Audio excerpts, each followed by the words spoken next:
Angles are hard. It's either too low, tilted, or off-centered. But once you find the right one, it's a lot easier to see your image.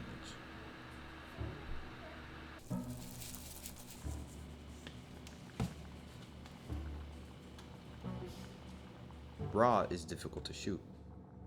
New shooters might not have the workflow set in place, which could later hurt them in post.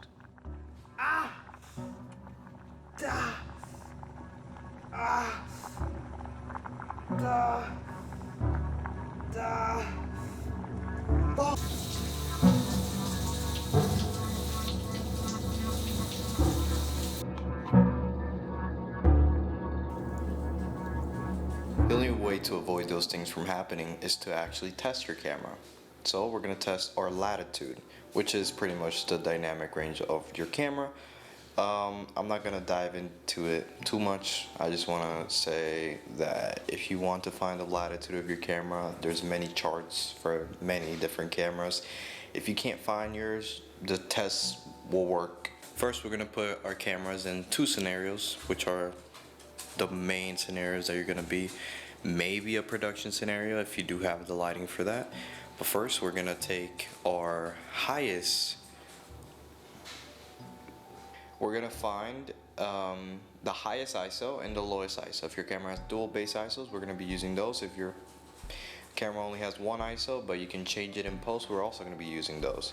So we're going to test two scenarios, maybe three if you have enough lighting equipment. The first scenario is a high dynamic range scenario, which would be outside. It will test the capabilities of how much highlights can your specific ISO handle before you start clipping your highlights.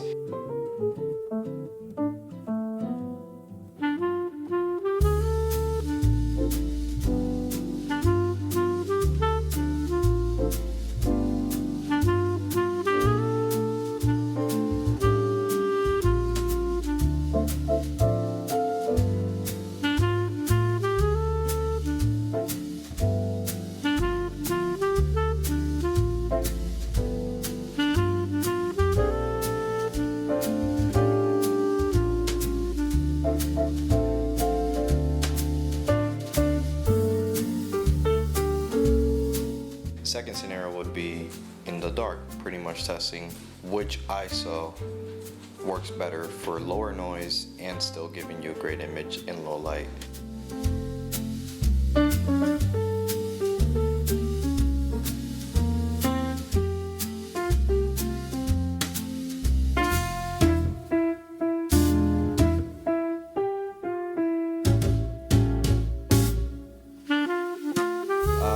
But the main takeaways I got from this experience, and I hope you guys got from it, was low ISOs are good for low light, but it depends if you have enough lights to shoot it. The main takeaway: the RAW format gives you so much data that it is absolutely beautiful.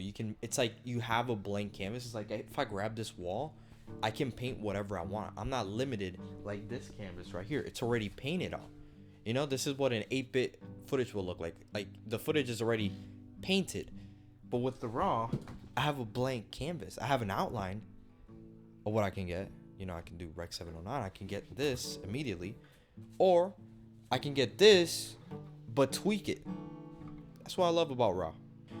Overall, I am happy with Cinema DNG. There's even apps now.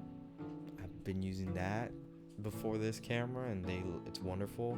I just love this camera because of the highlight. I've never shot film, so don't quote me.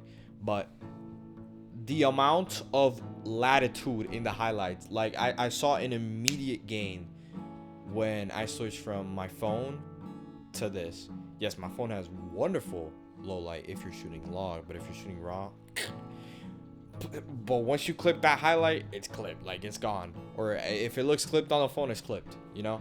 But this looks clipped to me right now, but it's probably not. It's insane. It's absolutely insane. If your shot is not well exposed or composed right, it's gonna look like shit. RAW is not gonna fix anything. yeah, if you guys have any questions or want to see a color grade breakdown, not a professional, let me know. Let me know, chat. All right, thank y'all. Bye.